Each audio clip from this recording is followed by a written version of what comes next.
वालेकुम सलाम।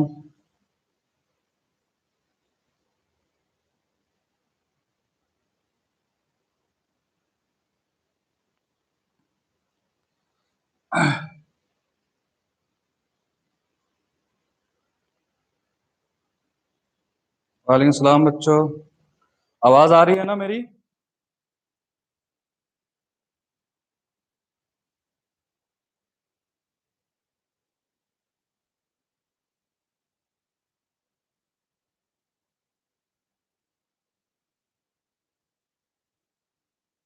Good morning.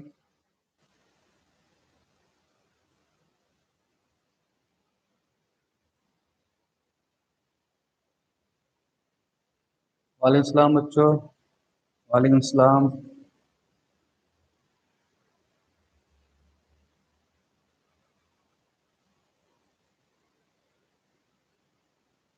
वालेकुम अस्सलाम।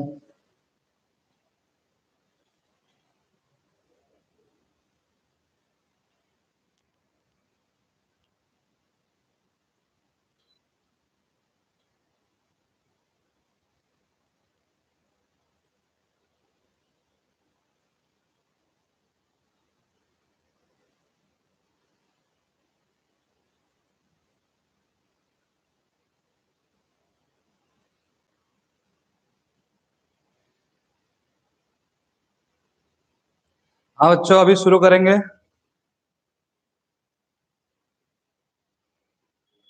अच्छा, हम लोगों ने ना देखो बहुत सारे बच्चों ने फोर्स के लिए भी बोला था, और मेरे को भी पर्सनली लगा कि मोशन के बाद फोर्स उसी से रिलेटेड टॉपिक है और छोटा यूनिट है, तो इसको जल्दी से कंप्लीट करके हटा देते हैं ताकि मोशन और फोर्स एक साथ उससे रिलेटेड जब प्रॉब्लम आए तो हम डील कर सके बच्चों।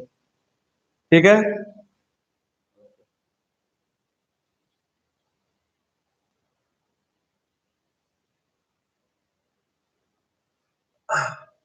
ठीक है, सब लोग अटेंडेंस मार्क करते रहो।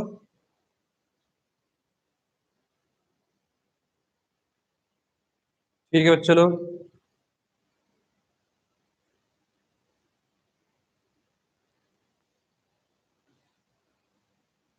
देखो बच्चों, फोर्थ चैप्टर में जो सबसे पहले चीजें हमको पढ़नी है बच्चों, वो है Newton laws of motion. Newton laws of motion जो तीन लॉज है बच्चों, वो सभी को याद तो रहते हैं, लेकिन उसको थोड़ा और बारीकी से हम समझने की कोशिश करेंगे कि न्यूटन साहब ये तीनों के तीनों लॉ जो है वो क्या, किस चीज के कैलकुलेशन के लिए दिया था, उसके बारे में बात करेंगे कि न्यूटन ने तीनों के तीनों लॉ आखिर क्या समझाने के लिए दिया था, उसके पीछे का मोटिव क्या है बच्चों। उसी की चर्चा करने के लिए हम ये चैप्टर पढ़ रहे हैं बच्चों। तो सबसे पहले बात करें न्यूटन लॉज ऑफ मोशन में फर्स्ट लॉ के बारे में बच्चों। फर्स्ट लॉ के बारे में तो स्टेटमेंट सभी को याद रहता है। फर्स्ट लॉ को जल्दी से एक बार मैं लिख देता हूं कि an object at rest will continue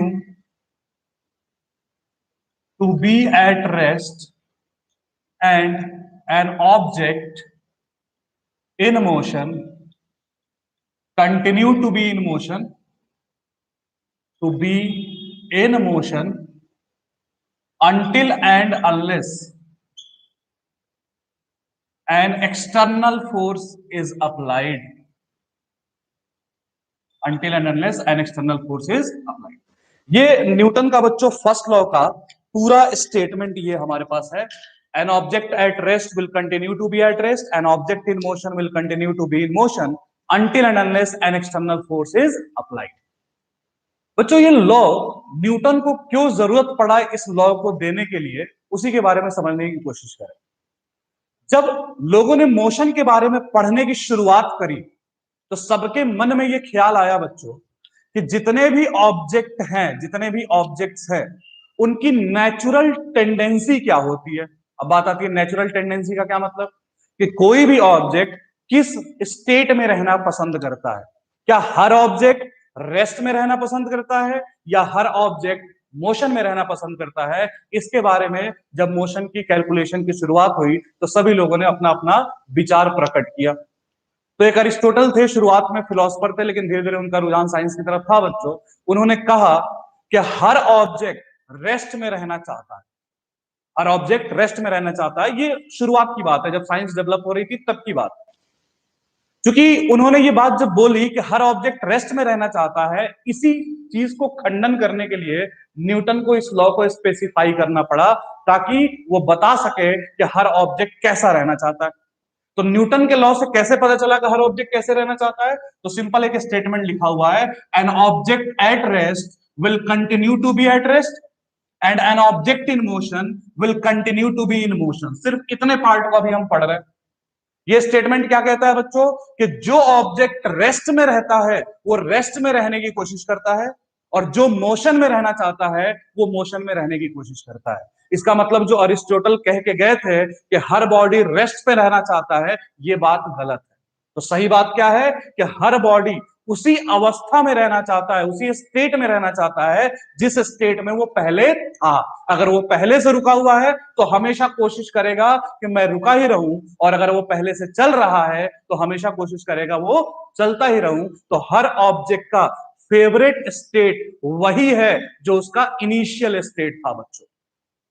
अब इस पूरे लाइन को, इतने बड़े लाइन को कि जो जैसा है वैसा ही रहने की कोशिश करता है, इस पूरे बड़े लाइन को मैं एक वर्ड में सिमटा सकता हूं। उस वर्ड का नाम है बच्चों इनर्शिया। इसका मतलब मैं कह सकता हूं कि यहां से लेकर यहां तक की बात मैं एक लाइन में या एक शब्द में कहूं तो उसको मैं क्या कह सकता हूं बच्चों? इनर्शिया कह सकता हूं। अब बात आती है इनर्शिया क्या है बच्चों? तो इनर्शिया किसी भी चीज को अपोज करने की टेंडेंसी को कहते हैं बच्चों। कि जैसे मैं मान लो रेस्ट पे हूं, तो मैं हमेशा कोशिश करूंगा रेस्ट पे रहने का, और अगर मैं मोशन में हूं तो मैं हमेशा कोशिश करूंगा मोशन में रहने का। इस मेरी प्रॉपर्टी को एक नाम दिया गया, क्या बच्चों? इनर्शिया। यानी मैं कह सकता हूं कि न्यूटन के फर्स्ट लॉ का स्टेटमेंट यहां से लेकर यहां तक किसके बारे में जानकारी देता है बच्चों? इनर्शिया के बारे में जानकारी देता है। तो मैं कह सकता हूं बच्चों कि न्यूटन का फर्स्ट लॉ हमको कॉन्सेप्ट ऑफ इनर्शिया देता है, जिसका मतलब जो जैसा है वैसे ही रहने की कोशिश करेगा बच्चों। अब बात आती है कि किसी भी बॉडी के अंदर ये इनर्शिया नाम का पैरामीटर क्यों आया? क्यों जो जैसा है वैसे ही रहने की कोशिश कर रहा है? इसके पीछे कारण क्या है? तो सीधे सीधे बोला गया बच्चों कि inertia is due to mass and is directly proportional to it.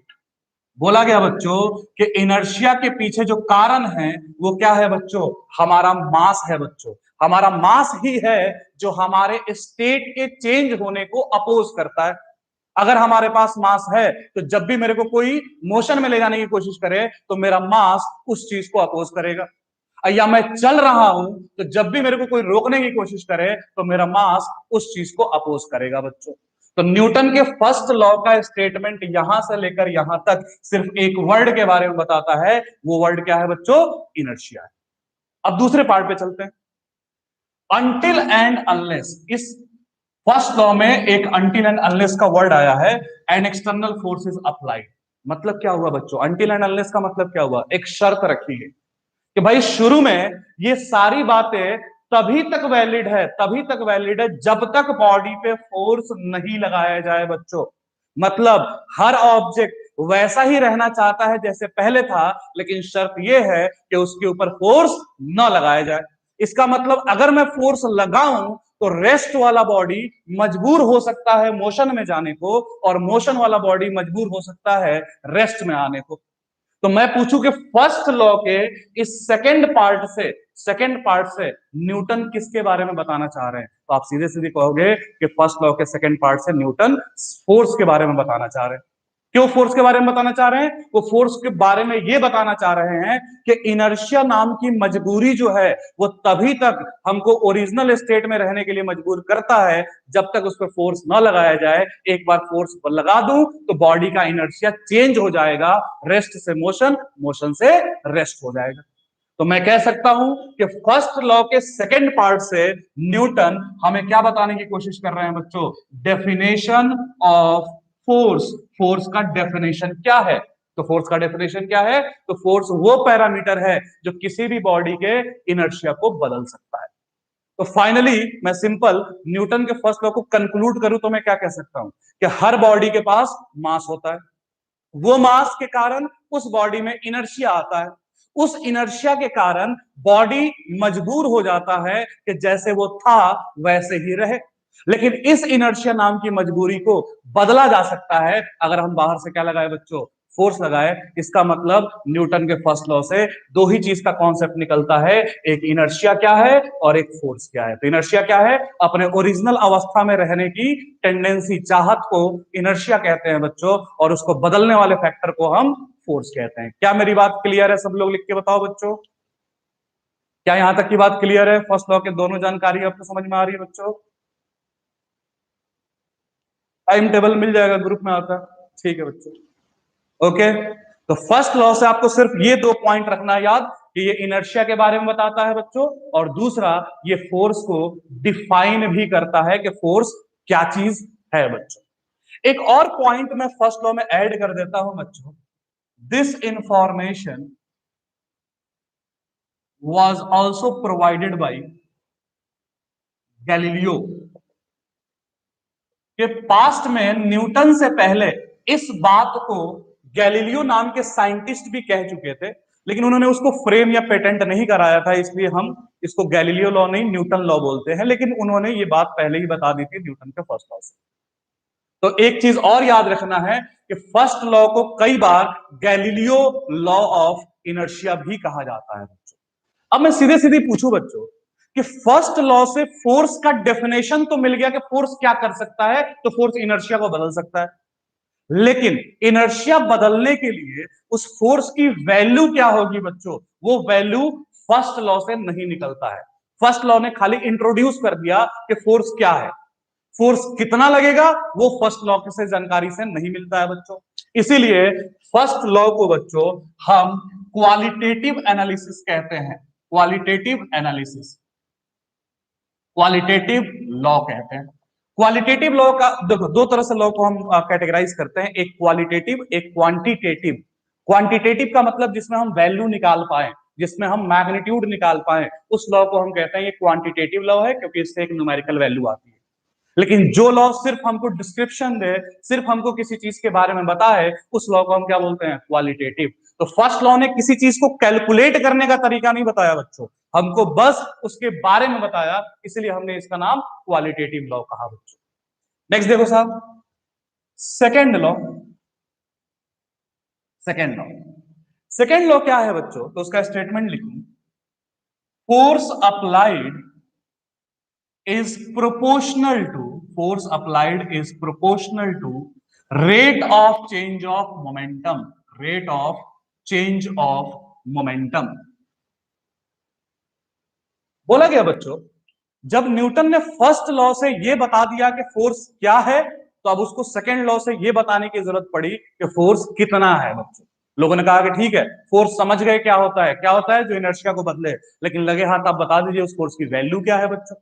तो न्यूटन ने फोर्स की वैल्यू बताने के लिए अपना सेकेंड लॉ दिया, और चूंकि सेकेंड लॉ से हम फोर्स की वैल्यू निकालने जा रहे हैं बच्चों, तो हम इसको थोड़ा सा मैथमेटिक्स में कन्वर्ट करते हैं ताकि उसको सॉल्व करके हम एक आंसर तक पहुंच सके। कैसे मैथमेटिक्स में कन्वर्ट करें, तो इसी स्टेटमेंट को देखो, मैथमेटिक्स में मैं कन्वर्ट कर रहा हूं। पहले क्या लिखा हुआ, फोर्स, फिर क्या बोला गया है, डायरेक्टली प्रोपोर्शनल, किस चीज के बच्चों, rate of change of momentum के। अब यहां से एक बात तो हमको समझ में आ गया बच्चों कि जब हम किसी भी बॉडी पे फोर्स लगाते हैं, तो फोर्स लगाने से उस बॉडी पे क्या इफेक्ट आता है, तो फोर्स लगाने से उस बॉडी की मोमेंटम बदलती है बच्चों। तो यहां से द मोस्ट इंपॉर्टेंट कॉन्सेप्ट यह है कि हम सीधे सीधे याद कर लेते हैं कि फोर्स लगाएंगे तो एक्सेलरेशन आएगा, नहीं बच्चों। न्यूटन ने यह नहीं कहा था कि force produces acceleration, but Newton ने यह कहा था कि फोर्स लगाने से एक्सेलरेशन नहीं, मोमेंटम बदलता है बच्चों। और मोमेंटम कैसे बदल सकता है, मास के बदलने से भी बदल सकता है और वेलोसिटी के बदलने से भी बदल सकता है। तो सेकेंड लॉ सिर्फ हमको यह बताता है कि when ever you will apply a force, जब भी आप फोर्स अप्लाई करोगे, तो आप फोर्स अप्लाई करने के दौरान सिर्फ एक चीज की कोशिश कर रहे हो, वो क्या है, तो बॉडी की मोमेंटम को चेंज करना।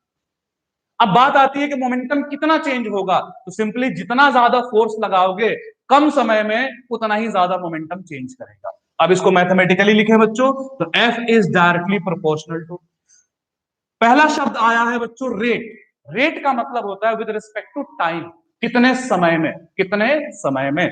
तो रेट का मतलब होता है बच्चों कि जो पैरामीटर है जिसका आप रेट निकाल रहे हो उसको टाइम से डिवाइड करो। जैसे हम कहते हैं ना velocity is rate of displacement, तो डिस्प्लेसमेंट को टाइम से डिवाइड कर देते हैं। वैसे ही force is rate of change of momentum, तो उसी तरह हम चेंज ऑफ मोमेंटम को टाइम से डिवाइड करेंगे तो उसको rate of change of momentum कहेंगे बच्चों। तो ऊपर हमको क्या लिखना है, किस चीज का रेट निकाल रहे हैं, चेंज ऑफ मोमेंटम। और चेंज ऑफ मोमेंटम को मैं क्या लिख सकता हूं बच्चों, final momentum minus initial momentum. Momentum को हम पी से डिनोट करते हैं, तो ऊपर वाला पार्ट चेंज इन मोमेंटम हो गया, फाइनल माइनस इनिशियल। और उस चेंज इन मोमेंटम को जब टाइम से डिवाइड किया तो रेट आया, और वही rate directly proportional to force है बच्चों। अब सोच के देखो, मैं इस इक्वेशन को लिखूं तो फाइनल मोमेंटम को मैं मास इनटू फाइनल वेलोसिटी लिख सकता हूं, और इनिशियल मोमेंटम को मैं मास इनटू इनिशियल वेलोसिटी लिख सकता हूं, and that is divided by what, time. तो फाइनल मोमेंटम की जगह पे mass into final velocity, initial momentum की जगह पे मास इनटू इनिशियल वेलोसिटी। अब गौर से देखो, F directly proportional to m common आ गया बच्चों, और ये अपने को क्या इक्वेशन मिला, v minus you by T. अब सोच के देखो, सबसे पहला काम हमको ये करना है कि हमें यहां प्रोपोर्शनलिटी को हटा के इक्वल लाना है बच्चों। और जब भी हम प्रोपोर्शनल हटा के इक्वल लाते हैं तो हमें कांस्टेंट मल्टीप्लाई करना होता है। तो हम यहां पे एक कांस्टेंट के नाम पे k मल्टीप्लाई कर दिया, और साथ में अपने को इक्वेशन क्या मिल गया, v minus you by T. आप सभी लोग जानते हैं कि v minus you by T जो होता है वो क्या होता है बच्चों, एक्सेलरेशन। तो हमारे पास v minus you by T की जगह पे एक्सेलरेशन लिख दिया बच्चों। गौर से देखना, इस फोर्स की वैल्यू तब तक कंप्लीट नहीं है जब तक हमें कांस्टेंट k की वैल्यू ना पता हो। और एक्सपेरिमेंटली जब इस कांस्टेंट k की वैल्यू पाया गया कि वो उसकी न्यूमेरिकल वैल्यू 1 होती है बच्चों। और अगर कांस्टेंट k की न्यूमेरिकल वैल्यू 1 है तो हमारे को फोर्स का एक सिंप्लीफाइड फॉर्मूला मिल गया, F बराबर व्हाट, ma बच्चों। लेकिन ये फॉर्मूला मिला कहां से, न्यूटन के इस स्टेटमेंट से। तो क्या कह सकते हैं, जहां फर्स्ट लॉ ने सिर्फ फोर्स को डिफाइन किया था कि फोर्स क्या होता है, सेकेंड लॉ ने उस फोर्स की वैल्यू निकालने का तरीका बताया बच्चों। तो हम क्या बोलते हैं, सेकेंड लॉ क्वालिटेटिव नहीं, कैसा लॉ है बच्चों, क्वांटिटेटिव लॉ है। क्योंकि इससे हम किसी के बारे में नहीं जानते हैं, हम किसी की वैल्यू निकाल रहे होते हैं। और किस चीज की वैल्यू निकाला, फोर्स की। अब यहां से इस फोर्स के बारे में देख करके तो हमको यही अंदाजा लग रहा है कि न्यूटन को सीधे सीधी इतना बड़ा झमेला ना कह के सीधे सीधी कह देना चाहिए था कि force produces acceleration, second law खत्म हो जाता। लेकिन न्यूटन ने ऐसा ना कह के घुमा के क्यों बोला कि force is rate of change of momentum, क्योंकि गौर से देखो, न्यूटन का स्टेटमेंट तो सिर्फ इतना था। हमने जब इस स्टेटमेंट को मैथमेटिकली सिंप्लीफाई किया तो मोमेंटम को मास इनटू वेलोसिटी लिखा है बच्चों। लेकिन जब मैं मोमेंटम को मास इनटू वेलोसिटी लिख रहा हूं तो शुरू में जो मास लिया था फाइनली भी मास वही लिया है हमने। तो क्या हमको हमेशा बॉडी का मास सेम ही मिलेगा, इनिशियल फाइनल? हाँ, मोस्ट ऑफ द केसेस में हमको बॉडी का मास इनिशियल और फाइनल सेम ही मिलने वाला है। लेकिन बहुत सारे सिचुएशन ऐसे भी होंगे जिसमें बॉडी जैसे जैसे आगे जाए उसके मास में चेंजेस आ सकता है। जैसे उदाहरण के तौर पे मान लीजिए एक ट्रॉली है और उस ट्रॉली में मिट्टी भरा हुआ है और ट्रॉली के नीचे क्या है बच्चों, होल है। तो जैसे जैसे ट्रॉली आगे बढ़ेगा, इनिशियल वेलोसिटी उसकी कुछ और, फाइनल वेलोसिटी कुछ और, इनिशियली मास कुछ और फाइनली भी मास कुछ और, क्योंकि ट्रॉली में मिट्टी भरा हुआ है और मिट्टी धीरे धीरे नीचे गिर रहा है। तो ट्रॉली का मास समय से क्या होना चाहिए, कम होना चाहिए। तो कायदे के हिसाब से हम जो फॉर्मूला लगाते हैं वो क्या लगाते हैं, फाइनल मास को m2 मानते और इनिशियल मास को हम m1 मानते। किस कंडीशन में, जहां बॉडी का मास समय के साथ क्या हो रहा हो, चेंज हो रहा है। लेकिन हमने इनिशियल और फाइनल मास क्या माना है, सेम माना है। इसका मतलब हम ये फॉर्मूला तभी और तभी लगा सकते हैं जब ये कंफर्म हो जाए कि शुरू में और आखिरी में मास की वैल्यू क्या थी बच्चों, कांस्टेंट थी। तो अगर मास कांस्टेंट है, जितना शुरू में है उतना ही बाद में है, तब आप F बराबर ma को यूज कर सकते हो। और अगर मास बदल रहा है तब आप कहोगे F ma नहीं, force rate of change of momentum होगा बच्चों। तो इसी का ये सिंप्लीफाइड फॉर्म है बच्चों, लेकिन तब जब शर्त ये है कि मास कांस्टेंट हो। क्या ये बात क्लियर है बच्चों, सबको ही बताओ, क्या ये बात क्लियर है, प्लीज टेल। कि ये फॉर्मूला हम तभी लगा सकते हैं जब मास कांस्टेंट हो, क्योंकि जब मैंने ये फॉर्मूला डेराइव किया तो इनिशियल और फाइनल मास सेम रखा है। और अगर इनिशियल और फाइनल मास सेम ना हो बच्चों, तो फिर हमको ओरिजिनली जो फॉर्मूला न्यूटन ने दिया था वही हम अप्लाई करेंगे। तो कॉन्सेप्ट ये है कि जब भी हम फोर्स अप्लाई करते हैं, बॉडी का मोमेंटम बदलता है, और मोमेंटम बदलने के दो तरीके हो सकते हैं, या तो वेलोसिटी बदले या तो मास बदले। दोनों ही सिचुएशन में मोमेंटम बदलेगा, और दोनों ही सिचुएशन में मोमेंटम बदलेगा तो दोनों ही सिचुएशन में आपको फोर्स लगाना पड़ेगा बच्चों। तो सीधे सीधे मैं कह सकता हूं कि न्यूटन का सेकेंड लॉ क्वालिटेटिव नहीं क्वांटिटेटिव है बच्चों, जिससे हमको फोर्स की सिर्फ वैल्यू मिलती है उसके दिए हुए स्टेटमेंट के अनुसार। ठीक है, सबको समझ में आ रहा है? गुड। अब आइए इधर वाला पार्ट में मिटाता हूं, सेकेंड लॉ पे थोड़ा और चर्चा करेंगे बच्चों। और ये सारे तीनों के तीनों लॉ अच्छे से समझ में आना चाहिए बच्चों। हमको स्टेटमेंट याद रहता है, लेकिन इसकी बारीकियां थोड़ी सी हम समझेंगे तो हमको काफी फायदा मिलेगा। आइए साहब, बोला गया कि जो फोर्सेस बॉडी पे लग रहे हैं, किसी भी बॉडी पे जो फोर्सेस आम जनजीवन में लगता है बच्चों, वो एक के बजाय एक से ज्यादा फोर्सेस भी लग सकता है। फॉर एग्जाम्पल, जैसे मैं खड़ा हूं तो मेरे को अर्थ नीचे खींच रहा है, फ्लोर मेरे को ऊपर धकेल रहा है, एयर के मॉलिक्यूल्स यहां पूरे मेरे आकर के बॉडी पे टकरा रहे हैं, तो एयर के मॉलिक्यूल्स भी मेरे ऊपर फोर्स लगा रहे हैं। तो किसी एक बॉडी पे एट ए टाइम एक से ज्यादा फोर्स भी लग सकता है, और एक से ज्यादा फोर्स लग सकता है तो हमने कहा इस फॉर्मूले को हम इस तरह से याद नहीं रखेंगे कि F बराबर एम ए, बल्कि इस तरह से याद रखेंगे कि एफ नेट बराबर एम ए। अब एफ नेट का मतलब क्या हुआ कि उस बॉडी पे चारों तरफ से जितने भी फोर्सेस लग रहे हैं उन सारे फोर्सेस की नेट वैल्यू मास इनटू एक्सेलरेशन के बराबर होगा। अब देखो बच्चों, मान लो ये एक ऑब्जेक्ट है 2 kg का, और हमने इस ऑब्जेक्ट पे इधर की तरफ से 7 न्यूटन लगाया और इधर की तरफ से भी 7 न्यूटन लगाया।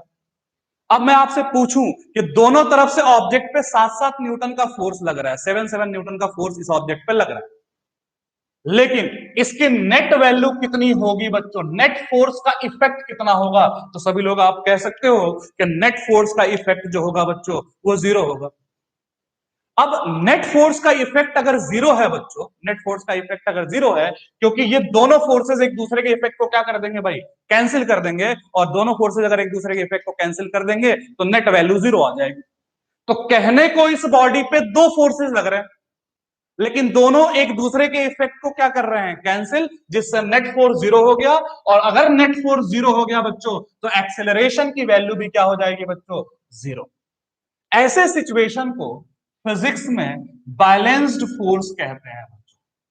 बैलेंस्ड फोर्स, बैलेंस फोर्स का मतलब ये हुआ कि बॉडी पे फोर्सेस तो लगेंगी, लेकिन उन सबका नेट इफेक्ट 0 होगा बच्चों। तो जब भी आपके मन में आए कि भाई बैलेंस फोर्स है, तो बैलेंस फोर्स का मतलब ये मत समझिएगा कि कोई भी फोर्स नहीं लग रहा है।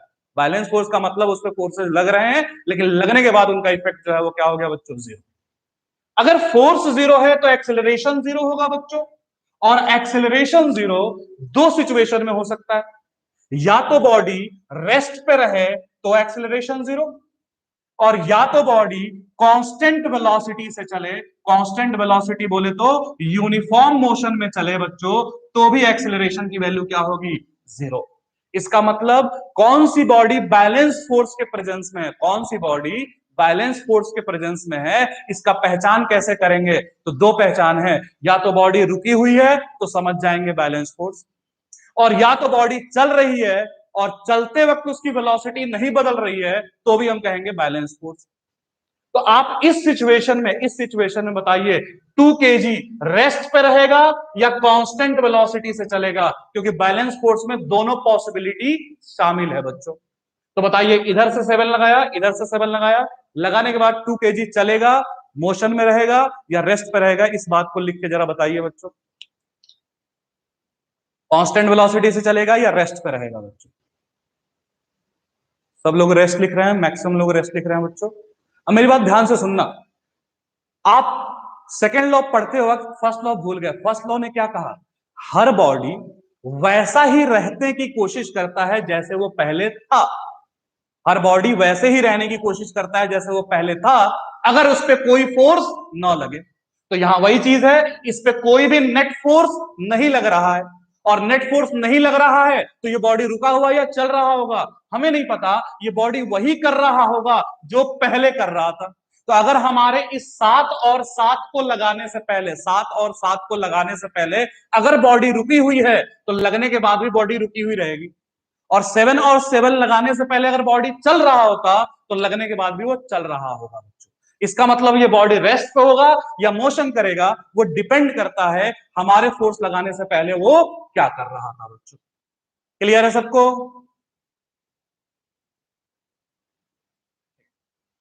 उसी तरह बोला गया बच्चों कि मान लीजिए एक 2 kg का ब्लॉक है और हमने इधर से 7 न्यूटन लगाया और हमने इधर से 3 न्यूटन लगाया बच्चों। तो ऑब्वियसली आप कहोगे कि दोनों एक दूसरे को कैंसिल नहीं कर पाएंगे, तो नेट फोर्स की वैल्यू 0 नहीं हो पाएगी बच्चों। और नेट फोर्स की वैल्यू अगर 0 नहीं है तो फिर एक्सेलरेशन की वैल्यू भी 0 नहीं होगी। अगर नेट फोर्स एक दूसरे को कैंसिल नहीं किया तो बच्चों एक्सेलरेशन भी 0 नहीं होगा। अच्छा, एक्सेलरेशन 0 नहीं होने का क्या मतलब हुआ? एक्सेलरेशन 0 नहीं होने का मतलब क्या हुआ कि मोशन कैसा होगा बच्चों? एक्सेलरेटेड मोशन होगा। अब ये चलेगा और चलने के साथ इसकी वेलोसिटी क्या होगी बच्चों? बदलेगी। और एक्सेलरेटेड मोशन को हम नॉन यूनिफॉर्म मोशन भी कह सकते हैं बच्चों। तो सिंपली क्या पता चला कि जिस भी, हम फिर से स्टेटमेंट की शुरुआत कर रहे हैं और इसी तरह से अपने दिमाग में बिठाते रहना बच्चों। हम क्या कह रहे हैं कि जब भी हम किसी बॉडी को एनालाइज करते हैं ना बच्चों, तो जब मान लो हमारे को, तुमको मेरे को एनालाइज करना है, तो आप मेरे ऊपर किसी एक फोर्स का एनालिसिस नहीं करोगे, उन सारे फोर्सेस का एनालिसिस करोगे जो मेरे तरफ चारों तरफ से लग रहे हैं बच्चों। अब मेरे ऊपर जितने भी फोर्सेस लग सकते हैं उनको 2 कैटेगरी में कैटेगराइज किया गया। अगर मेरे ऊपर सारे फोर्सेस लगने के बाद एक दूसरे को कैंसिल कर दें तो वो बैलेंस है, और सारे फोर्सेस एक दूसरे को कैंसिल ना कर पाए तो वो क्या है बच्चों? अनबैलेंस है। बैलेंस में बॉडी रुकी रहेगी या कांस्टेंट वेलोसिटी से चलेगा, और अनबैलेंस में बॉडी बदलते हुए वेलोसिटी के साथ चलेगा बच्चों। अब मेरी बात ध्यान से सुनना। अगर मैं कहूं अगर मैं कहूं किसी बॉडी का एक्सेलरेशन 0 है, अगर मैं कहूं किसी बॉडी का एक्सेलरेशन 0 है, तो आप क्या कहोगे? 2 स्टेटमेंट बोलता हूं, आप ए और बी लिख करके आंसर देना बच्चों। अगर मैंने ये जानकारी दिया कि किसी बॉडी का एक्सेलरेशन 0 है तो क्या कहोगे? पहला, उस पे कोई भी फोर्स नहीं लग रहा है, या दूसरा, उस पे बैलेंस फोर्स लग रहा है। क्या बेहतर रहेगा कहना बच्चों? अगर किसी बॉडी का एक्सेलरेशन 0 देखो तो क्या बेहतर वर्ड रहेगा कहने को कि इस पे कोई फोर्स नहीं लग रहा है या इस पे बैलेंस फोर्स लग रहा है बच्चों? ठीक ठीक, बिल्कुल सही, बिल्कुल सही। इसका मतलब हमारे सिनेरियो में ऐसा कोई बॉडी नहीं मिलने वाला है जिसपे कोई फोर्स ना लगे। हर बॉडी पे कुछ ना कुछ फोर्सेस लगते ही लगते हैं बच्चों। तो अगर फोर्स लगने के बाद एक्सेलरेशन 0 है तो हमें बेहतर तौर पे ये कहना होगा कि उस बॉडी पे बैलेंस फोर्स लग रहा है। क्यों? क्योंकि ऐसा बहुत कम ही हो सकता है कि किसी बॉडी पे किसी तरह का फोर्स ना लगे, खास तौर पे अगर अर्थ के एनवायरमेंट में है तो हर बॉडी पे कोई ना कोई फोर्स तो लगता ही लगता है। तो फोर्स आज के बाद हमारे जीवन में 2 ही तरह के होंगे, या तो लगे के कैंसिल हो जाने वाले फोर्स, या तो लग के कैंसिल नहीं हो जाने वाला फोर्स। ऐसा कोई सिचुएशन हम डील नहीं करेंगे जहां पे कोई भी फोर्स बॉडी पे ना लग रहा हो बच्चों। तो पहली चीज, हर बॉडी पे कोई ना कोई फोर्स लगेगा, और 2 तरह से लगेगा, या तो कैंसिल हो जाने वाले या तो कैंसिल नहीं होने वाले बच्चों। क्या यहां तक बात क्लियर है? यहां तक बात क्लियर है बच्चों? ठीक। अब सेकेंड लॉ पे न्यूमेरिकल होते हैं, लेकिन वो थोड़ी देर बाद हम पढ़ेंगे बच्चों, थर्ड लॉ कंप्लीट करने के बाद। तो फर्स्ट लॉ ने क्या बताया? इनर्शिया के बारे में बताया, फोर्स क्या होता है ये बताया, और सेकेंड लॉ ने उस फोर्स की वैल्यू हमको दे दी निकाल करके कि फोर्स की वैल्यू कितनी होगी। अब आते हैं बच्चों सबसे इंपॉर्टेंट पार्ट पे, दैट इज थर्ड लॉ। बच्चों थर्ड लॉ सभी को याद होता है। For every action, for every action there is equal and opposite reaction. For every action there is equal and opposite reaction. Third law बच्चों, third law एक rule बताता है। किस चीज का रूल भैया? जब हम कहते हैं एक फोर्स के बारे में, ध्यान से मेरी बात सुनना, चैटिंग बंद करो और मेरी बात ध्यान से सुनना, क्योंकि ये सबसे इंपॉर्टेंट और समझने वाला लॉ है बच्चों। थर्ड लॉ ये बताता है कि जब कोई फोर्स, हम कहते हैं कि मान लो मैं आप कहूं कि यहां 10 न्यूटन फोर्स है, तो उस फोर्स के साथ दो लोग एसोसिएटेड होते हैं। लेट्स से कि मान लो ये एक ब्लॉक है, ये एक ब्लॉक है, और हम इस ब्लॉक को धकेल रहे हैं, हम इस ब्लॉक को धकेल रहे हैं, और धकेल कितने से रहे हैं बच्चों? 10 न्यूटन के फोर्स से। तो इस 10 न्यूटन के बारे में दो चीज कह सकता हूं। एक तो ये कि ये लगा किस पे रहे हैं बच्चों, तो हम सीधे कहेंगे 10 न्यूटन का फोर्स बॉक्स पे लगा रहे हैं। और दूसरा, इसको लगाया किसने? तो लगाया किसने बच्चों? मैंने। तो जब भी कोई फोर्स होगा, उस फोर्स के साथ दो लोग एसोसिएटेड होंगे ही होंगे बच्चों। एक वो जो लगा रहा है, और एक वो जिस पे लग रहा है बच्चों। तो न्यूटन के थर्ड लॉ ने दो लोगों के बीच फोर्स कैसे लगता है, उसी के बारे में समझाने के लिए न्यूटन ने थर्ड लॉ दिया। और न्यूटन ने कहा कि भले ही इस सिनेरियो में आप एक पिक्चर देख रहे हो, क्या कि आदमी बॉक्स को 10 न्यूटन से धकेल रहा है, लेकिन न्यूटन ने कहा for every action there is equal and opposite reaction. क्या मतलब? अगर कोई एक दूसरे पे फोर्स लगा रहा है, तो दूसरा भी पहले पे जरूर फोर्स लगाएगा बच्चों। तो न्यूटन का थर्ड लॉ दो लोगों के बीच का फोर्स का ओरिएंटेशन बताता है कि अगर इसने इस पे लगाया है, तो इसका भी फर्ज बनता है इस पे भी फोर्स लगाए बच्चों। तो एक पिक्चर तो ये है कि आदमी बॉक्स को धकेल रहा है, लेकिन इसी में एक दूसरा पिक्चर ये भी है कि बॉक्स आदमी को धकेल रहा है बच्चों। तो इनमें से एक फोर्स हम कहते हैं एक्शन है, और दूसरा फोर्स हम कहते हैं उसका रिएक्शन है बच्चों। यानी जब भी आप किसी पे एक्शन लगाओगे, फोर्स लगाओगे, तो अपने ऊपर भी एक रिएक्शन पाने की गुंजाइश हमेशा रहने वाली है बच्चों। इसके बारे में थोड़ा और डिटेल में समझेंगे, लेकिन थोड़ा सा कुछ प्रॉपर्टीज मैं लिख दूं। पहले बोला गया कि एक्शन और रिएक्शन दोनों इक्वल होंगे, मतलब आप जितना फोर्स लगाओगे दूसरों पे, दूसरा भी उसी टाइम आप पे उतना ही फोर्स लगाएगा। और साथ ही साथ बोला गया बच्चों कि दोनों का डायरेक्शन भी अपोजिट है। अगर आप बॉक्स को आगे धकेल रहे हो, तो बॉक्स आपको पीछे के डायरेक्शन में धकेलेगा। तो सबसे पहले कुछ पॉइंट्स लिख देता हूं बच्चों। हाँ हेलो। हाँ, आधे घंटे में कॉल करता हूँ। हाँ हाँ। हाँ वही। हाँ ले लो, वही ले लो। ले लो। हाँ हाँ। हाँ तो जितना भी वो ले लो, अभी थोड़ा सा ना मैं बिजी हूँ, आधे घंटे में कॉल करता हूँ।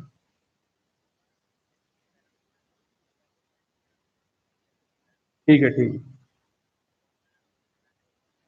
ठीक है ठीक है। ठीक है ठीक है ठीक है। हाँ भाई, तो हमने कहा for every action there is equal and opposite reaction. अब इसके बारे में थोड़ा सा हम बात कर लें बच्चों कि they act on different bodies, they act on different bodies, they act on different bodies. Action और रिएक्शन हमेशा अलग अलग बॉडी पे लगता है। इस लाइन पे जाने से पहले मेरे को एक बात बताओ। इसी एग्जाम्पल में मैं अगर बात करूं, आदमी बॉक्स को धकेल रहा है, एक्शन कर रहा है बच्चों। आदमी बॉक्स को धकेल रहा है, एक्शन कर रहा है, और फिर बॉक्स भी आदमी को पीछे धकेलेगा, रिएक्शन करेगा। अभी एक्शन के बारे में बात कर रहे हैं, रिएक्शन भूल जाओ। हर फोर्स का एक इफेक्ट होता है। जैसे आप ग्लास पे एक फोर्स मुक्का मारो, तो उस फोर्स के कारण ग्लास पे कुछ ना कुछ असर आएगा बच्चों। और हर एक फोर्स का इफेक्ट उस पे होता है जिस पे वो फोर्स लग रहा है। जिस पे वो फोर्स लग रहा है, उस फोर्स का इफेक्ट भी उसी बॉडी पे होगा। तो एक्शन किस पे लग रहा है? बॉक्स पे। और अगर आदमी ने 10 न्यूटन का फोर्स लगाया है किस पे? बॉक्स पे। तो इस 10 न्यूटन का जो इफेक्ट आएगा, ये बॉक्स पे आएगा बच्चों।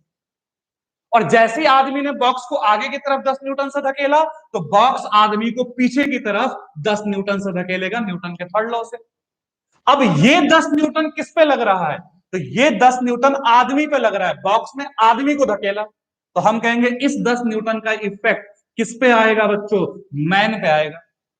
तो क्या पता चला कि जब एक्शन और रिएक्शन में दो फोर्सेस होते हैं, तो उनमें से एक फोर्स का इफेक्ट एक बॉडी पे होता है, दूसरे फोर्स के कारण इफेक्ट दूसरे बॉडी पे होगा।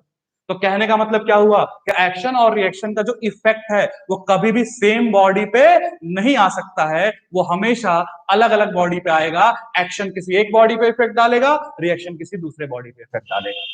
दूसरी चीज, they act simultaneously, the act simultaneously.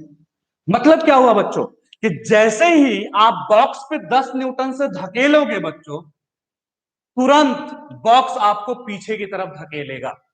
ऐसा नहीं है कि आप बॉक्स को 10 न्यूटन से आगे धकेल दिए और 10 मिनट बाद बॉक्स को याद आ रहा है कि अरे मेरे को तो रिएक्शन भी देना है। नहीं बच्चों, at the time action is created, at the same time reaction is generated. जिस टाइम पे आप फोर्स लगाओगे उसी टाइम पे आप फोर्स को महसूस भी करोगे। जिस वक्त आप फोर्स लगाना बंद कर दोगे, आपका आप पे भी कोई भी फोर्स एक्सपीरियंस नहीं होगा बच्चों। अब एक बात बताओ, अगर मैं एक्शन और रिएक्शन की बात करूं तो दोनों इक्वल है बच्चों, दोनों इक्वल है और दोनों अपोजिट भी हैं। तो क्या दोनों कैंसिल कर लेंगे? क्या दोनों कैंसिल कर लेंगे? इस बात को समझाने के लिए मैं एक एग्जांपल लेता हूं। जैसे मान लो बच्चों, ये एक बॉडी है, इस पे आगे का 10 न्यूटन लगाया और दूसरा एक बॉडी है, इस पे पीछे की तरफ 10 न्यूटन लगाया, तो आप कह दोगे कि इस बॉडी पे नेट फोर्स कितना है? 0। लेकिन सपोज करो ये एक बॉडी है जिस पे हमने इधर 10 न्यूटन लगाया और ये एक दूसरी बॉडी है बच्चों जिस पे इधर हमने 10 न्यूटन लगाया। अब लिख के बताओ, क्या ये दोनों 10 न्यूटन एक दूसरे को कैंसिल कर पाएंगे क्या बच्चों? क्या ये दोनों 10 न्यूटन एक दूसरे को कैंसिल करके कर पाएंगे? Please right. क्या ये दोनों 10 न्यूटन एक दूसरे को कैंसिल कर पाएंगे? बिल्कुल नहीं। सही, बिल्कुल सही। क्यों नहीं कैंसिल कर पाएंगे? क्योंकि ये फोर्स इस बॉडी पे इफेक्ट डालेगा और ये फोर्स इस बॉडी पे इफेक्ट डालेगा। और फोर्सेस एक दूसरे को कैंसिल तभी कर पाते हैं जब दोनों का इफेक्ट एक ही बॉडी पे हो। ये भी इसको आगे जाए, ये कहे तुम पीछे जाओ, बॉडी कहेगा हम कहीं नहीं चल रहे हैं। लेकिन ये फोर्स इस पे इफेक्ट डाल रहा है और ये फोर्स इस पे इफेक्ट डाल रहा है, तो ये दोनों फोर्स एक दूसरे को कैंसिल नहीं करेंगे। तो कैंसिल करने के लिए क्या सिचुएशन है कि दो इक्वल फोर्स होने चाहिए, दो अपोजिट होने चाहिए और साथ ही साथ दोनों एक ही बॉडी पे लगना चाहिए। यहां क्या हो रहा है? दो इक्वल तो हैं, दो अपोजिट तो हैं, लेकिन दोनों अलग अलग बॉडी पे लग रहे हैं, इसीलिए दोनों एक दूसरे के इफेक्ट को कैंसिल नहीं कर पाएंगे। सेम कहानी एक्शन और रिएक्शन के साथ है। दोनों इक्वल है बच्चों, दोनों अपोजिट है, लेकिन दोनों एक दूसरे के इफेक्ट को कैंसिल नहीं कर पाएगा क्योंकि एक का इफेक्ट बॉक्स पे है बच्चों और दूसरे का इफेक्ट मैन पे है। तो दोनों एक दूसरे के ऊपर इफेक्ट डाल रहे हैं, लेकिन दोनों का इफेक्ट एक दूसरे से कैंसिल नहीं होगा। तो नेक्स्ट पॉइंट मैं लिख सकता हूं बच्चों, they can not cancel each other, cancel each other. यानी दोनों का इफेक्ट एक दूसरे को कैंसिल नहीं कर पाएगा। जब आप बॉक्स धकेलोगे तो बॉक्स भी आपको पीछे धकेलेगा, मतलब बॉक्स चाहता है आप पीछे जाओ और हम चाहते हैं बॉक्स आगे जाए बच्चों। लेकिन चूंकि चूंकि होता क्या है बच्चों कि अगर मैं 10 न्यूटन से बॉक्स को धकेल रहा हूं तो बॉक्स भी मेरे को पीछे धकेल रहा है। तो क्या दोनों बॉडी पे एक ही तरह का इफेक्ट आएगा? क्या बॉक्स आगे जाएगा और मैं पीछे जाऊंगा? ऐसा तो नहीं होता। हम धकेलते हैं तो खाली देखते हैं हम तो अपनी जगह पे है, बॉक्स धीरे धीरे आगे बढ़ रहा है। क्यों? क्योंकि हम चालाक है बच्चों। हम जब 10 न्यूटन से फोर्स बॉक्स पे लगाए तो बॉक्स धीरे धीरे आगे सरकना शुरू हो गया। लेकिन जब बॉक्स ने 10 न्यूटन से पीछे धकेला तो हमने अपने पैरों को जमीन पे और ज्यादा गड़ा लिया, जिसके कारण हम पीछे की तरफ नहीं सरके बच्चों। तो फोर्स मेरे ऊपर भी लग रहा है, लेकिन उस फोर्स के कारण मेरे ऊपर इफेक्ट इसलिए नहीं आ रहा है क्योंकि मैंने अपने बॉडी की पोजीशनिंग इस तरह से करी है कि वो फोर्स मेरे पे कोई खास इफेक्ट नहीं डाल पा रहा है बच्चों। तो कहने का क्या मतलब है बच्चों कि जब भी एक्शन और रिएक्शन लगता है, जब भी एक्शन और रिएक्शन लगता है, साथ साथ लगता है, बराबर लगता है, अपोजिट डायरेक्शन में लगता है और दोनों दो अलग अलग बॉडी पे इफेक्ट डालते हैं, इसलिए दोनों एक दूसरे को कैंसिल नहीं कर पाएंगे। अब इस चीज को थोड़ा और अच्छे से समझने के लिए एक और मैं एग्जांपल लेता हूं बच्चों, और वो एग्जांपल मैं हमेशा लेता हूं, जरा देखते हैं तुम लोग सही आंसर देते हो कि नहीं देते। मान लो बच्चों ये एक स्ट्रांग आदमी है और ये एक कमजोर आदमी है। This is strong person and this is weak. समझ लो एक body builder type Salman Khan type है बच्चों और एक नवाजुद्दीन सिद्दीकी टाइप है, और दोनों से बोला गया कि एक दूसरे से सर लड़ाइए। दोनों का सर पकड़ा, तुम एक दूसरे से लड़ा दिया बच्चों। अब जब दोनों का सर एक दूसरे से लड़ा दिया तो मेरा सवाल यह है कि कौन ज्यादा फोर्स से मारा होगा? कौन ज्यादा फोर्स से मारा होगा बच्चों? कौन ज्यादा फोर्स से मारा होगा? लिख के बताइए, क्या लगता है स्ट्रांग वाला ज्यादा फोर्स से मारेगा या कमजोर वाला ज्यादा फोर्स से मारेगा? स्ट्रांग वाला ज्यादा फोर्स है या कमजोर वाला बच्चों? कुछ लोग सेम भी कह रहे हैं, कुछ लोग स्ट्रांग कह रहे हैं। कमजोर वाले का तो कोई औकात ही नहीं है बच्चों। सेम होगा वीक वाला। एक आए भाई साहब के हाँ हम कमजोर का भी पक्ष रखेंगे। ठीक, वेलोसिटी पे भी डिपेंड करेगा। देख बेटा फोर्स की बात हो रही है। ठीक है बच्चों, थोड़ा समझो इस चीज को और बहुत अच्छे से समझना, ये बहुत सारे कॉन्सेप्ट आपको क्लियर करेगा। जब मैंने कहा कि स्ट्रांग वाले ने वीक वाले पे सर लड़ाया, तो हम देखते हैं कि जैसे ही सर लड़ाया कमजोर वाले का सर फट गया बच्चों, और स्ट्रांग वाला थोड़ी देर के बाद वैसे ही हो गया जैसे वो पहले था। तो हमको लगता है स्ट्रांग वाले ने ज्यादा फोर्स मारा हो। लेकिन न्यूटन की बात माने तो न्यूटन ने हमेशा कहा है दो लोगों के बीच में जब भी फोर्स लगेगा इक्वल एंड अपोजिट लगेगा, एक्शन और रिएक्शन के तौर पे। तो अगर स्ट्रांग वाले ने वीक वाले पे 10 न्यूटन का फोर्स लगाया है तो कमजोर वाला स्ट्रांग वाले पे 10 न्यूटन का फोर्स लगाएगा। क्या ये दोनों 10 कैंसिल हो जाएंगे? नहीं, ये 10 जो है, ये 10 ये कमजोर वाले पे इफेक्ट डालेगा और ये जो 10 है वो स्ट्रांग वाले पे इफेक्ट डालेगा। लेकिन हम तो देख रहे हैं कि भाई कमजोर वाले का सर फट गया, तो हमको लगता है स्ट्रांग वाले ने बहुत बुरी तरह से मारा। नहीं बच्चों, अब ध्यान से सुनिए, दो चीजें होती है फिजिक्स में, एक होता है फोर्स और दूसरा होता है इफेक्ट ऑफ फोर्स। न्यूटन ने सिर्फ ये कहा था कि दोनों बॉडीज पे फोर्स सेम होगा, लेकिन न्यूटन ने कभी भी ये नहीं कहा बच्चों कि इफेक्ट ऑफ फोर्स सेम होगा।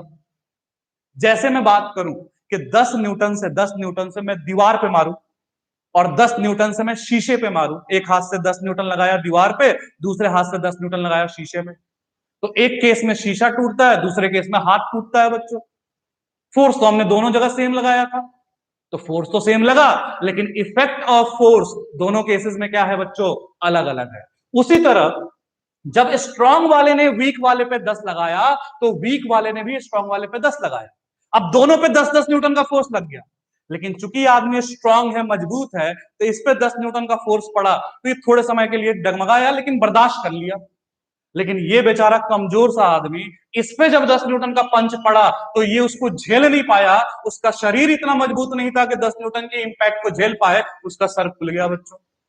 तो फोर्सेस दोनों ने क्या लगाए हैं? सेम लगाए हैं, बट उन फोर्सेस का इफेक्ट दोनों पे अलग अलग होगा बच्चों। क्या बात समझ में आ रही है?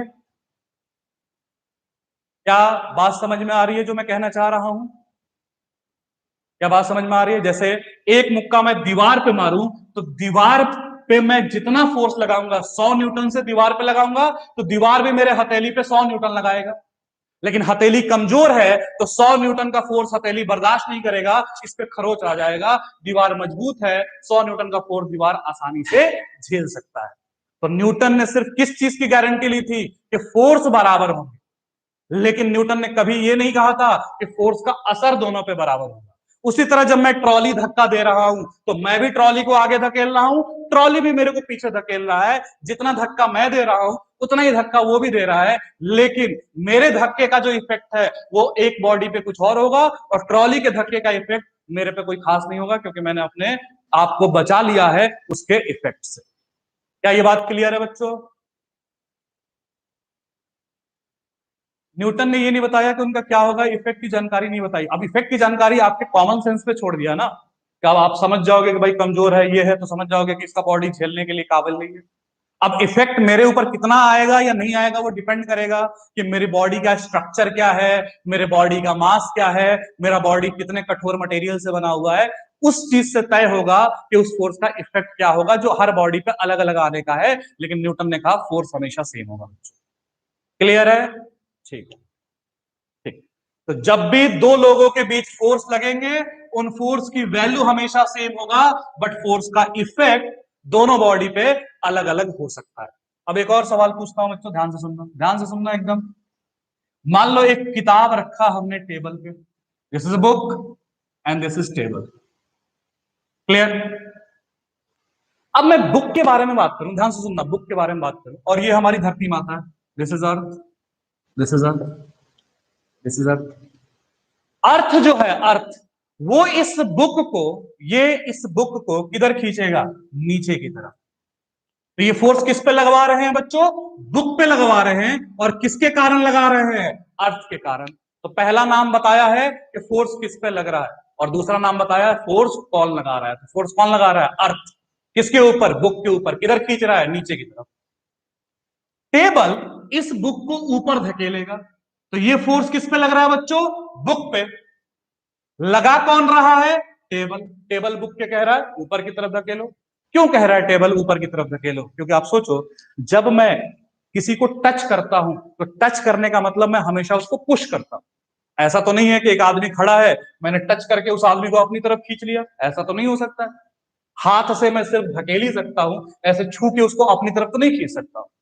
तो सिंपली मैंने कहा कि जब हम किसी भी बॉडी को टच करते हैं तो बेसिकली ये चाहते हैं कि वो हमसे दूर चला जाए, रिपेल कर दे, धक्का मार दे उसको। उसी तरह टेबल भी बुक को क्या कर रहा है? टच कर रहा है। तो टेबल किसी तरह चाह रहा होगा बुक उससे दूर चला जाए।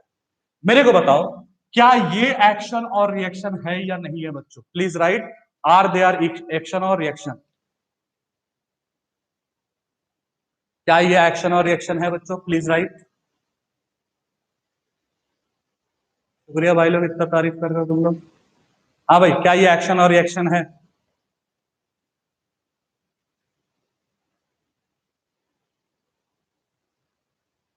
है, सभी लोग कह रहे हैं।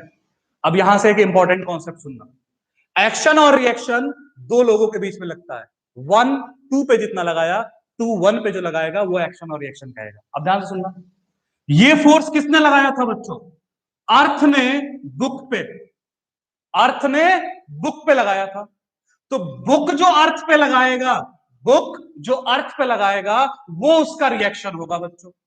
तो ये जो फोर्स है वो अर्थ ने बुक पे लगाया। अब भूल जाओ टेबल, बीच में भूल जाओ, टेबल बीच में भूल जाओ। खाली याद रखो कि यहां अर्थ है, यहां बुक है। अर्थ अगर बुक को नीचे खींच रहा है तो बुक अर्थ को ऊपर खींच रहा है। तो अगर एक्शन में किसको कह रहा हूं? जो अर्थ ने बुक पे लगाया। तो रिएक्शन में किसको कहूंगा? जो बुक अर्थ पे लगाएगा। और क्या ये फोर्स बुक अर्थ पे लगा रहा है बच्चों? ऑब्वियसली नहीं लगा रहा है। इसमें तीसरा बॉडी आ गया, कौन? टेबल। तो ये दोनों एक्शन और रिएक्शन नहीं हो सकते हैं, क्योंकि एक्शन और रिएक्शन सिर्फ दो लोगों की बात होती है, तीसरा उसका इन्वॉल्वमेंट नहीं होना चाहिए। अगर अर्थ ने बुक पे एक्शन दिया है तो रिएक्शन सिर्फ वो फोर्स माना जाएगा जो बुक ने अर्थ पे दिया है बच्चों। उसी तरह अगर टेबल ने बुक पे फोर्स लगाया है तो रिएक्शन उसको माना जाएगा जो बुक ने टेबल पे लगाया हो बच्चों। तो फिर से पूछता हूं, क्या ये दोनों फोर्सेस एक्शन रिएक्शन है? नहीं। तो फिर एक्शन रिएक्शन कौन से होंगे? चलो इस केस में देख लेते हैं बच्चों, एक बार फिर से ड्रॉ करके। ये हमारा अर्थ था, ये हमारा टेबल था, और इस टेबल के ऊपर बुक था बच्चों। मैं सीधे सीधे कहूं, पहले बुक, अर्थ और टेबल, यहां तीन ऑब्जेक्ट है। तो पहले मैं बुक और अर्थ की बात कर रहा हूं बच्चों, ध्यान से सुनना। किसकी बात? बुक और अर्थ की बात। अर्थ इस बुक को, किताब को किधर खींचेगा बच्चों? नीचे की तरफ। तो ये फोर्स किस पे लगा? बुक पे। और किसके कारण लगा? अर्थ के कारण। टेबल पिक्चर में नहीं है बच्चों। तो अभी के वक्त हमने कहा अर्थ ने बुक को नीचे खींचा है। तो अब हमको देखना होगा बुक अर्थ को किधर खींचेगा। तो बुक अर्थ को ऊपर की तरफ खींचेगा। और ये फोर्स किस पे लग रहा है? अर्थ पे। और कौन लगा रहा है बच्चों? बुक। तो क्या ये एक्शन रिएक्शन होंगे? यस, क्योंकि इस पे अर्थ फोर्स लगा रहा है और इस पे बुक फोर्स लगा रहा है। दोनों दो बॉडी के बीच का फोर्स है, ये एक्शन और रिएक्शन होंगे। उसी तरह मैं कहूं, टेबल इस बुक को किधर धकेल रहा होगा? ऊपर। तो ये फोर्स किस पे लग रहा है बच्चों? बुक पे। किसके कारण लग रहा है? टेबल के कारण। अब हमको ध्यान देना है बुक और टेबल। भूल जाओ अर्थ को, खाली बुक और टेबल को देखो। अगर टेबल ने बुक को ऊपर धकेला है तो बुक इस टेबल को नीचे धकेलेगा और ये फोर्स टेबल पे लगेगा और ये बुक लगाएगा। तो ये दोनों एक्शन और रिएक्शन होंगे बच्चों। उसी तरह ये दोनों एक्शन और रिएक्शन होंगे। क्या मेरी बात समझ में आ रही है साहब? क्या मेरी बात समझ में आ रही है? हाँ देखो, हम अभी सिर्फ फोर्स के बारे में बात कर रहे हैं। उस फोर्स से अर्थ चलेगा कि नहीं चलेगा वो तो इफेक्ट की बात हो गई। यहां तक बताओ बच्चों, एक्शन रिएक्शन पहचानने में कोई दिक्कत? ठीक है। तो एक्शन रिएक्शन में तीसरे बॉडी का इन्वॉल्वमेंट मत करना। अगर मेरे और मार्कर के बीच बात हो रही है तो अर्थ पिक्चर में है नहीं। मेरे और अर्थ के बारे में बात हो रही है तो मार्कर पिक्चर में नहीं है। तो at a time action reaction पहचानने के लिए आपको वो दो बॉडी देखने होंगे जिन दो बॉडी पे फोर्सेस लग रहा है या जिसका आप निकालना चाहते हो। एक और एग्जांपल पूछता हूं बच्चों, जल्दी बताओ। एक, दो लोग हैं, ए और बी, और दोनों के बीच में एक टग ऑफ वार का मैच चल रहा है, एक टग ऑफ वार का मैच, जो आप जानते हो रस्सी पकड़ के हर एक लोग एक दूसरे को अपनी तरफ खींचने की कोशिश करते हैं, वही वाला मैच इन दोनों के बीच में चल रहा है। तो ए अगर इस मैच को जीत जाता है, ए इस मैच को जीत जाता है, तो क्या ए ने बी से ज्यादा फोर्स लगाया होगा या ए ने बी से कम लगाया होगा, या ए और बी दोनों बराबर फोर्स लगाएंगे बच्चों?